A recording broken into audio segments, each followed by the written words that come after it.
तीन तरह का दुख है, आध्यात्मिक दुख, आधि भौतिक दुख, आधि दैविक दुख। आध्यात्मिक दुख है शारीरिक और मन का कष्ट, इसको आध्यात्मिक दुख कहती है। आधि भौतिक दुख है, मुझे तो श्री जी दिखाई देता है। आपको दिखाई देता है श्री जी? दिखाई देता है कन्हैया, दिखाई देता है। कन कन में ये ब्रज भूमि है और यहाँ नित्य लीला स्थली है, कन कन में गोविंद ही गोविंद है, केवल गोविंद ही गोविंद है। आज सुबह में दूसरा आश्रम में था, मेरा मन में विचार आया कि मैं मेरा ये आश्रम में आऊंगा, मेरा विचार में आ गया, राधा रानी आपको भेज दिया। ये बोलना नहीं चाहिए, अरे ये अहंकार का बात हो जाएगा, श्री जी मेरे क्षमा कर। लेकिन मैं बोलना चाहता नहीं हूं, फिर भी मेरा मुख से वो आकर जा रहा है कि वो रास्ता में दिखाने का क्षमता रखता हूँ। आप सामर्थ्य रखते हो वो रास्ता दिखाने का, ये बटा ब्रह्मांड को दिखाने का क्षमता रखता हूँ, केवल अकेला का नहीं, सारे ब्रह्मांड को दिखा दूंगा क्षमता।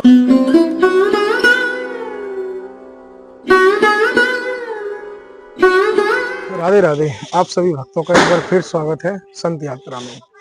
आज मैं आपको एक ऐसे दिव्य संत के दर्शन कराने वाला हूं जो महाराज जी की ज़्यादा उम्र नहीं है, नए साधक हैं और लगभग 6 से 7 साल उनको ब्रज में हुए हैं, और जो वास्तव में जो भक्ति मार्ग पर चलने वाले साधक हैं, जो जिन्होंने अभी ही भक्ति की तरफ पैर रखा है, और उनको वास्तव में कैसी अनन्य भक्ति चाहिए जिससे हम उस अपनी आराध्य के प्रति समर्पण हो सके और उनका हम जो भक्ति हम चाहते हैं वो प्राप्त कर सके हैं। और महाराज जी का जो आप प्रेम देखेंगे ना आज, वो एक अपने आप में ही अद्भुत है, जिसको आपको देखने मात्र से ही आनंद मिलेगा। ऐसे संत चलते हैं उनकी ओर, संत यात्रा के साथ आप चल रहे हैं, और आप कमेंट में भी राधे राधे लिखते रहा करें। चलिए आइए। बड़ी कृपा है महाराज जी, आप हमें समय दे रहे हैं इतना। संतों का समय बड़ा अमूल्य रहता है, और संतों की कृपा मिलना, संतों के दर्शन मिलना उस भगवान की कृपा बिना संभव नहीं है। संत मिलन और हरि कृपा तुलसी को मिलन, और बड़ी कृपा महाराज जी। महाराज जी कुछ छोटे छोटे प्रश्न हैं, और बड़ी कृपा रहेगी अगर आप उन पर प्रकाश डालेंगे और अच्छा रहेगा। पहला प्रश्न ये है महाराज जी कि काफी माता बहन भाई हैं जो वैराग्य लेना चाहते हैं, लेकिन घर वाले उनको वैराग्य की अनुमति नहीं देते हैं। सबका प्रेम रहता है, हमारे माता पिता हैं, हम ही अभी वैराग्य लेने जाएं तो वो भी कहेंगे अरे नहीं नहीं क्या है, क्या करेगा संत बन के, सबके साथ रहता है। तो उनका थोड़ा सा मार्गदर्शन करें, उन्हें क्या करना चाहिए। वो वैराग्य लेना चाहते हैं, संपूर्ण समर्पित होना चाहते हैं भगवान के लिए, लेकिन घर वाले रोड़ा ही बोलेंगे। रोड़ा ही बोलूंगा महाराज जी उसको मैं, इस पे आप थोड़ा सा बताएं। पहला प्रश्न तो ये है।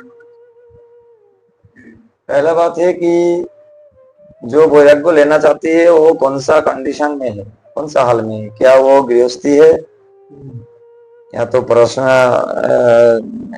कर रही है, कोई कामकाज कर रही है, संसार तो बहुत ऐसे कष्टदायक है। गीता में भगवान बोला है ये सश्वत दुखालय, ये संसार दुखालय, यहाँ पर केवल दुख है। तीन तरह का दुख है, आध्यात्मिक दुख, आधि भौतिक दुख, आधि दैविक दुख। आध्यात्मिक दुख है शारीरिक और मन का कष्ट, इसको आध्यात्मिक दुख कहती है। आधि भौतिक दुख है भूत प्रेत या तो दूसरा कोई जीव से दुख, जैसा कोई आकर आपको गाली दे देगा कष्ट होता है, कोई सांप आकर आपको काट देता है कष्ट देता है, बिच्छू आकर काट देगा कष्ट होगा, मच्छर काटता है कष्ट होता है, इसको आधि भौतिक दुख कहती है। और आधि दैविक दुख वो होता है देवता की द्वारा सृष्ट दुख, जैसा अचानक भूकंप आ जाता है, बहुत बारिश हो रहा है, धूप उठ रहा है, इतना गर्मी पड़ रहा है, ये देवता के द्वारा, क्योंकि देवता मजबूर हो जाती है ऐसा दुख देने पर, क्योंकि हमारा द्वारा पाप हो रहा है और देवता उसका दंड देता है, क्योंकि ये मनुष्य शरीर कर्म जोनी है, हम जैसा कर्म करेंगे ऐसा का हिसाब से हम लोगों को फल मिले। अब बात इसमें आती है कि आपने सवाल किया है वैराग्य लेना चाहती है। आप जो अभी समय जो चल रहा है इसमें सारे संसारी लोग सब ने दुखी है। सारे पिता माता भाई बहन बंधु सब दुखी दुखी है। किसी के पास पैसा है तो उसके पास दूसरा दुख है, उसका प्रियतमा उसको छोड़कर चली गया, इसका उसको दुख दे दिया, माता उसको दुख देता है, दुख पुत्र दुख दिया, सारे दुखी है दुख। वैराग्य अगर कोई लेना चाहती है तो पहला ये मैं कहूंगा कि संसार से आप लोग वैराग्य ले आकर वृंदावन में आना चाहती हो, भगवान का शरण में आ जाती हो, पहला बात है आप शरण में आ जाइए। मेरे साथ विवेक जी का एक मित्रता हो गया है, इनके पास मेरा फोन नंबर है, आप इनका शरण में आ जाइए। आपको रहने का, खाने का, भजन करने का, भगवान का शरण में लाने का सारे व्यवस्था मैं खुद कर दूंगा। पहला बात ये मेरा वचन है, वादा है सबको। दूसरा बात, आप घर वाला अगर आप गृहस्थी है मतलब आपका पत्नी है, उसके साथ आपका बनी बना नहीं हो रहा है, कष्ट हो रहा है, तो आप उसका समाधान इस तरह से करिए, उसका भरण पोषण का व्यवस्था करिए। मतलब उसको जीवन निर्वाह करने के लिए, रहने के लिए कमरा, जीवन निर्वाह करने के लिए खाना होना चाहिए। मनुष्य का जीवन का 5 बेसिक नीड है। ये मैं स्पिरिचुअल बात छोड़कर दूसरा आप लोगों का मटेरियल वर्ल्ड का बात कर रहा हूँ, मटेरियल वर्ल्ड जगत का बात कर रहा हूँ। स्पिरिचुअल वर्ल्ड का सवाल आपने किया नहीं है, ठीक है ना? तो इसके हिसाब से मैं उत्तर दे रहा हूँ। तो आप लोग पहले 5 हमारा हर मनुष्य का बेसिक नीड होता है। एक अन्न, वस्त्र, शिक्षा, चिकित्सा, वासस्थान।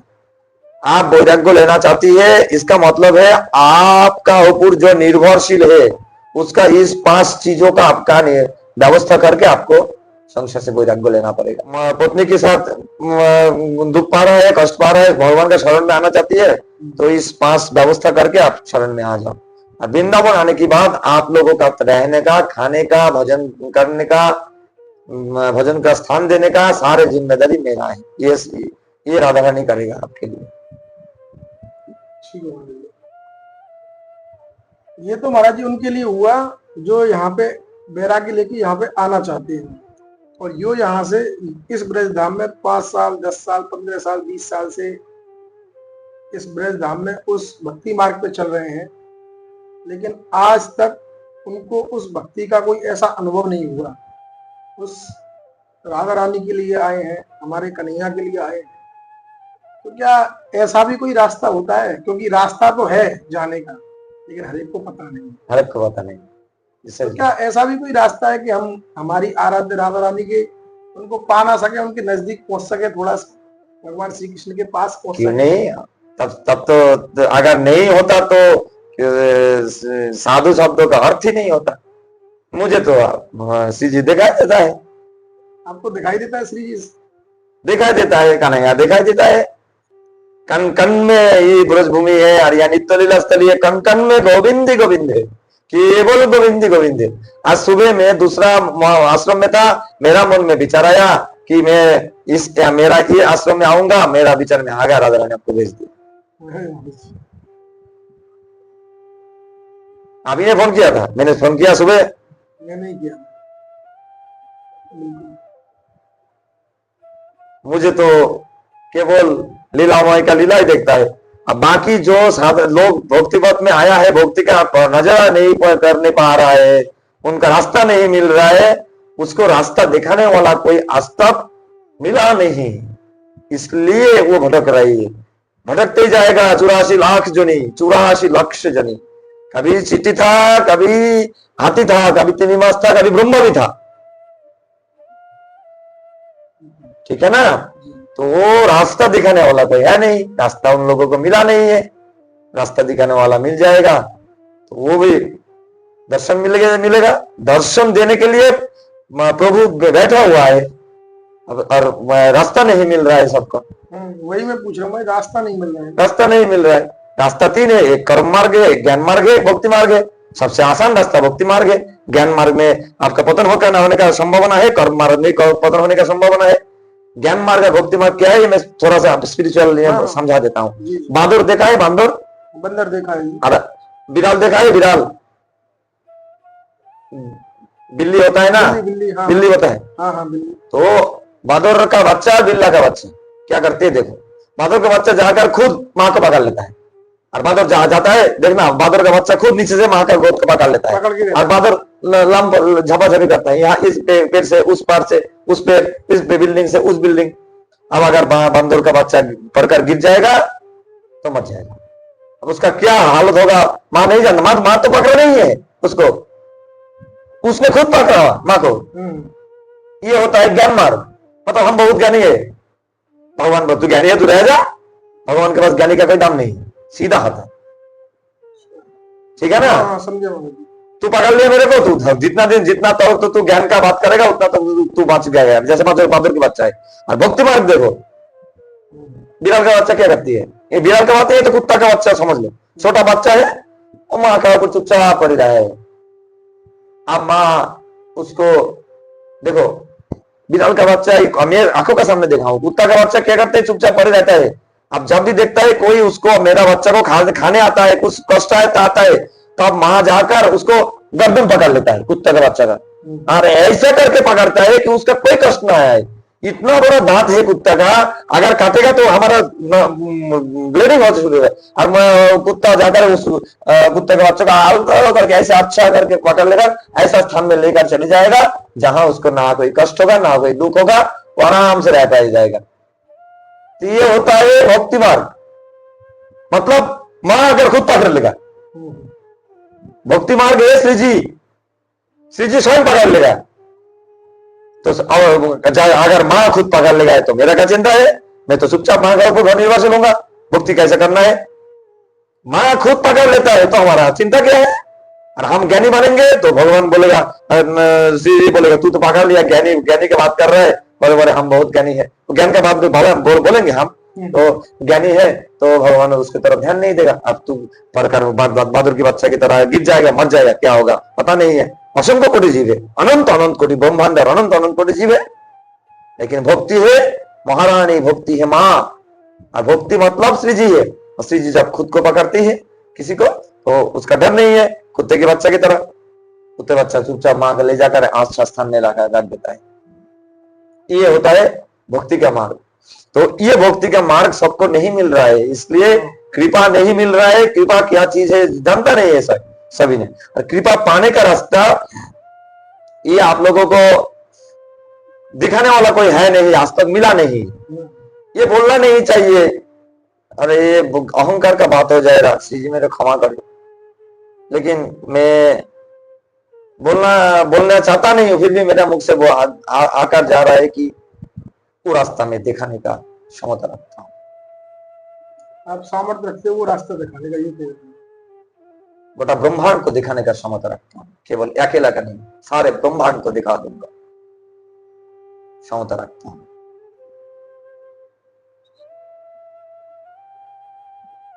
थोड़ा सा महाराज जी बताएं कैसे।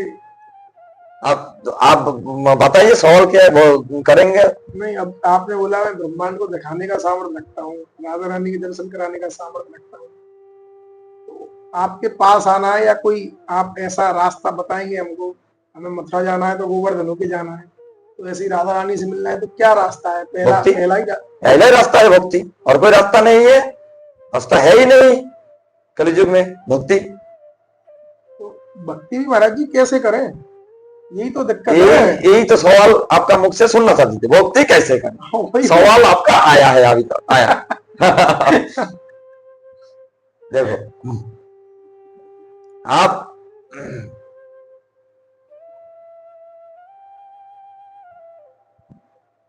पूरी तरह शास्त्रों का हिसाब से मैं बात कर रहा हूं जी।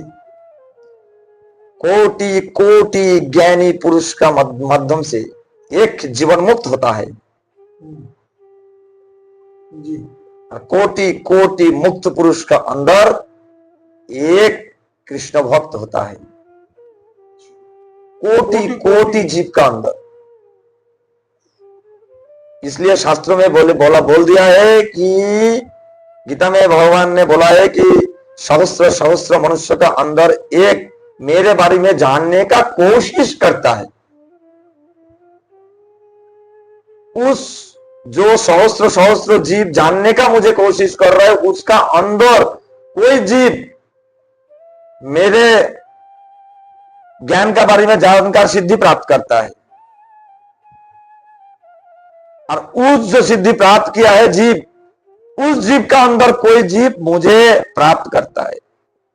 इतना आसान है नहीं, लेकिन मार्ग दिखाने वाला होना चाहिए आपको।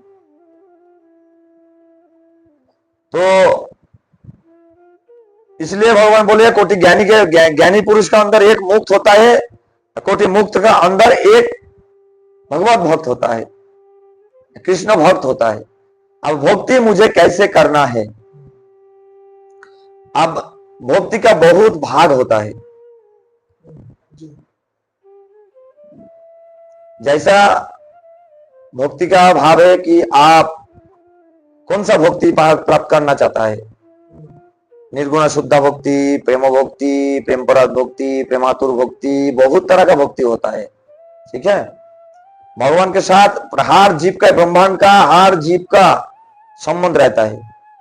तो हर जीव, एक छोटा चीटी से लेकर ब्रह्मा तक सारे जीव का अंदर भगवान के साथ कनेक्शन है। जैसा मोबाइल है, मोबाइल का अंदर सिम कार्ड डालेंगे तो मोबाइल चलने लगेगा। तो सिम कार्ड है आत्मा, मोबाइल है आत्मा, और सिम कार्ड है परमात्मा। और उसको डालेंगे तभी तो आपको मोबाइल चलेगा, सिम कार्ड डालेंगे तभी तो चलेगा ना। बिना सिम कार्ड मोबाइल चल जाएगा। तो यहाँ पर आत्मा बैठा हुआ है, परमात्मा के साथ संपर्क युक्त है। तो हमारा वो परमात्मा के साथ कनेक्शन जुड़ना है। कनेक्शन कैसे जुड़ेंगे? 3 रास्ता है, कर्म का मार्ग से, ज्ञान का मार्ग से और भक्ति मार्ग से। कर्म का मार्ग से भी इस कलयुग में कठिन पथ है, ज्ञान का मार्ग से कठिन पथ है, भक्ति का मार्ग से कठिन पथ है। आप सवाल किया है भक्ति कैसे करना है मुझे। अब बात आता है कि हमारा भक्ति 2 तरह का होता है, एक राग मार्ग का भक्ति, एक विधि मार्ग का भक्ति। 2 भक्ति होता है, एक विधि मार्ग का भक्ति, एक राग मार्ग का भक्ति। विधि मार्ग का भक्ति वही होता है कि हम भजन करते करते करते करते करते करते करते, ये भजन क्या चीज है ये तो बाद में बताएंगे हम। सबने बोलते हैं हरे कृष्ण कृष्ण कृष्ण हरे हरे, ये प्राइमरी स्टेज है ये भजन। इसके भी भजन अलग है, भजन का अलग स्तर। तो राग मार्ग का भक्ति पहले बताता हूँ, विधि मार्ग का सब जानती है। इसलिए राग मार्ग का है शरीर के साथ अपना कोई संबंध नहीं रहेगा। भजन करते करते करते करते करते करते आप ऐसा स्तर में जाएंगे जे इस शरीर ये नश्वर यहाँ रह जाएगा, और आप उसके साथ हमेशा खेलते रहेंगे, आनंद का बरसते रहेगा। ये राग मार्ग का भक्ति है, ठीक है ना। और विधि मार्ग का भक्ति है एकदम सीधा सहज रास्ता। सुबह मंगल आरती करो, उठो, ब्रह्म मुहूर्त में उठना पड़ता है। विधि मार्ग इस कलियुग में सहज है, राग मार्ग बहुत कठिन है। वो साधक के लिए बहुत बड़ा जरा जो बड़े बड़े साधन कर रहा है उसके लिए राग मार्ग है। राग मार्ग इतना आसान से नहीं है। पहले विधि मार्ग का भक्ति करते करते करते करते विधि मार्ग छोड़ देना पड़ता है, उसके बाद राग मार्ग में जाना पड़ता है। राग मार्ग मतलब हम 3 दिन 4 दिन 5 दिन 7 दिन बाद एक बार कुछ खाएंगे, पर रहेंगे, ऐसे केवल उनका चिंतन में रहते हैं, उसके साथ विदा होता है। ये अब बहुत उच्च स्तर का बात है। मैं उच्च स्तर का पहले बोल दिया कि साधारण लोगों के लिए ये कथा हो रहा है, सत्संग हो रहा है, तो साधारण लोगों की तरह बात करना पड़ेगा मुझे। उन लोग कैसे रास्ता देखे, तो राग मार्ग का भक्ति आप लोग दिमाग से हटना पड़ेगा। पहले राग मार्ग आप तभी कर पाएंगे जब आप 15-20 साल साधना कर लेंगे, उसके बाद राग मार्ग का रास्ता आएगा। आप पहले विधि मार्ग का भक्ति, विधि मार्ग का भक्ति कैसा है? ब्रह्म मुहूर्त में सबको उठना पड़ता है। 3:36 में ब्रह्म मुहूर्त शुरू होता है। 36 मिनट में 3:36 से 6 दंड होता है, 3 घंटा। 3 घंटा मतलब 6:36 तक ब्रह्म मुहूर्त में रहते हैं। इस समय उठकर आपका पहला काम है आपको शौच स्नान आदि करना, मेरा शरीर को शुद्ध करना। स्नान शौच करके खुद को तिलक करके आचमन करके, उसके बाद भगवान का मंगल आरती दर्शन करके, भगवान का सामने नमन करके, भगवान का परिक्रमा करके भगवान का चरणामृत लेकर, ये पहला कर्तव्य होता है। दूसरा काम है, उसके बाद अगर मंदिर में रहेंगे, कोई मठ में रहेंगे तो श्रृंगार आरती होता है, श्रृंगार दर्शन करके बाल भोग करना। उसके बाद दोपहर में राजभोग होगा, राजभोग करना। उसके बाद ठाकुर का शयन होता है। उसके बाद जैसा मनुष्य का जीवन होता है ऐसा ठाकुर का जीवन। ठाकुर फिर उठेगा 4 बजे तक मंदिर खुलता है। तो उसके बाद ठाकुर दर्शन करके फिर संध्या का समय में संध्या आरती करने के बाद आपको संध्या आरती दर्शन करके परिक्रमा करके उसके बाद कीर्तन भजन करके फिर आपने 6 घंटा आपको विश्राम लेना पड़ेगा। शरीर को देखना पड़ेगा 6 घंटा आपको विश्राम लेना। 3 बजे 36 मिनट उठेंगे, मतलब आपको 9 बजे के करीब करीब आपको सोने एकदम नींद में जाना पड़ेगा, ठीक है हिसाब से। तो सुबह 3 बजे से रात 9 बजे तक आपका विधि मार्ग का भक्ति, ये करते करते करते करते करते करते करते करते आपको फिर ऐसा हाल आपको आ जाएगा जो आपको राजमार्ग का भक्ति करने का ये मिलेगा। तब आप बहुत बड़ा साधक बन जाएंगे। एक कुटिया ले लेंगे छोटा सा, एक लोटा रहेगा और एक कंबल रहेगा और कुछ नहीं है साधु का पास। बस अब तब उसके तरफ का लीला होता है। तो अभी विधि मार्ग का भक्ति करना भी बहुत कठिन है, बहुत कठिन, बहुत कठिन। क्योंकि हमारा जो शरीर का अंदर अनादि काल से हम कृष्ण विमुख है, भगवान से हम लोग विमुख होकर रह गए। हम क्या करते थे पहले, हम किसी स्त्री के साथ रात में सोते थे। इस जन्म में का बात कर रहा हूं, इस जन्म में स्त्री के साथ सोया, या तो अगला जन्म में कोई हाथी था तो हाथीनी के साथ सॉन्ग किया, नहीं तो कोई शियाल था शियालनी के साथ सॉन्ग किया, कुत्ता था कुत्ताने के साथ सॉन्ग किया, ठीक है ना। तो ये तो कृष्ण विमुख है ना, है तो हम भगवान का अंश है। भगवान गीता में बोलते मामई वंश जीव भूता, जी बोले के सनातन, जीवात्मा मेरा ही अंश है, हर जीव में मैं बैठा हूं। लेकिन भगवान का 3 शक्ति है, 3 प्रधान शक्ति, अनंत कोटि शक्ति है भगवान का। 3 शक्ति प्रधान है। पहला शक्ति है जीव होता है तटस्थ शक्ति, जीव को बोलता है तटस्थ शक्ति। दूसरा है बहिरंगा शक्ति, माया शक्ति, भगवान का माया शक्ति। तीसरा है लादिनी शक्ति, जिसको हम श्री जी कहती है, वही राधारानी का शक्ति, उसके आलादनी कहती है। माने मतलब आनंदमयी शक्ति, आनंददायिनी शक्ति, उसका भी 3 भाग है। उसको जाने का इतना कोशिश मत करो, मैं तो साधारण लोगों के लिए बात कर रहा हूँ, साधारण सवाल किया है। तो जीव किसी एक शक्ति के द्वारा परिचालित शक्ति के अवस्थान करके धारण करता है इस संसार में।